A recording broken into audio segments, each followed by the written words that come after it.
a good football game. Credit to Northwestern. It's a good football team. We knew that walking in, and they showed it. So I'll take a bunch of questions on it, but looking back at it, it was a hard-fought game. They made more plays than we did, and our opportunities were there, and we didn't take advantage of them. But proud of these kids, proud to be their coach, and I believe in them. We'll come back and we'll bounce back, and we're going to find a way to make it a good football team and hopefully continue our way to be a great football team as the year goes on.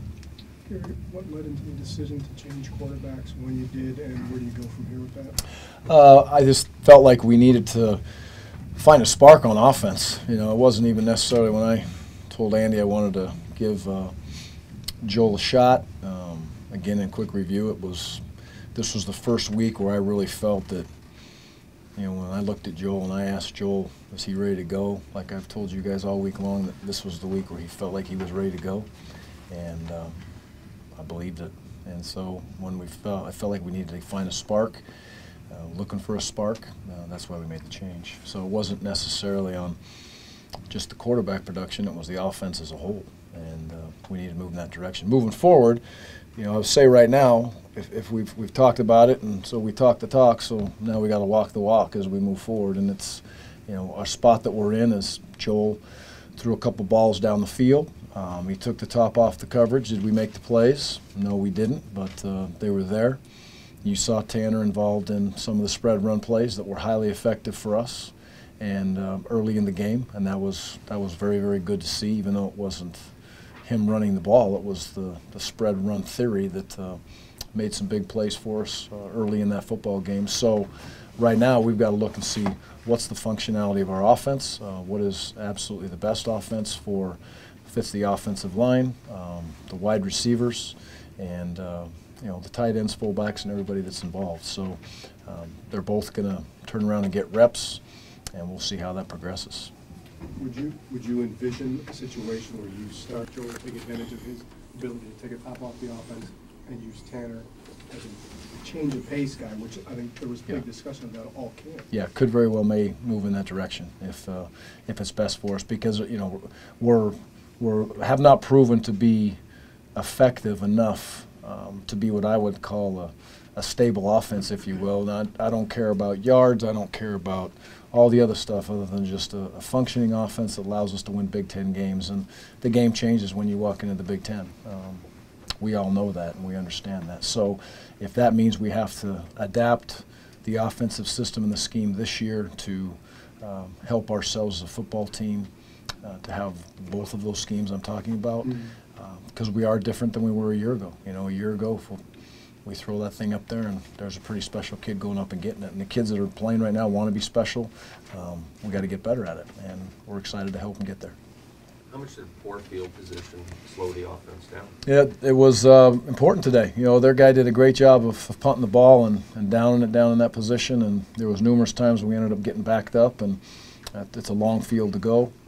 You know, the key there is, you know, they moved the ball successfully on us, and that was a good offensive performance for Northwestern and a poor defensive performance by the University of Wisconsin. So, you know, I take responsibility for that one, but their punter punted the ball nicely. Why hasn't Tanner been able to improve as a thrower? I don't know that. You know, I think that today there was, you know, a lot of conflicted areas when we sit back. I got to sit back and look at the film, but there was, you know, there was a lot of hits that were taken when that ball was leaving, and same thing for Joel when he was back there. The pocket presence has got to obviously improve for Tanner in those situations, and again, does the offense fit him the best as we move forward? What does fit him best if he's going to get back there and throw the football? So, you know, he threw a couple balls that were decent.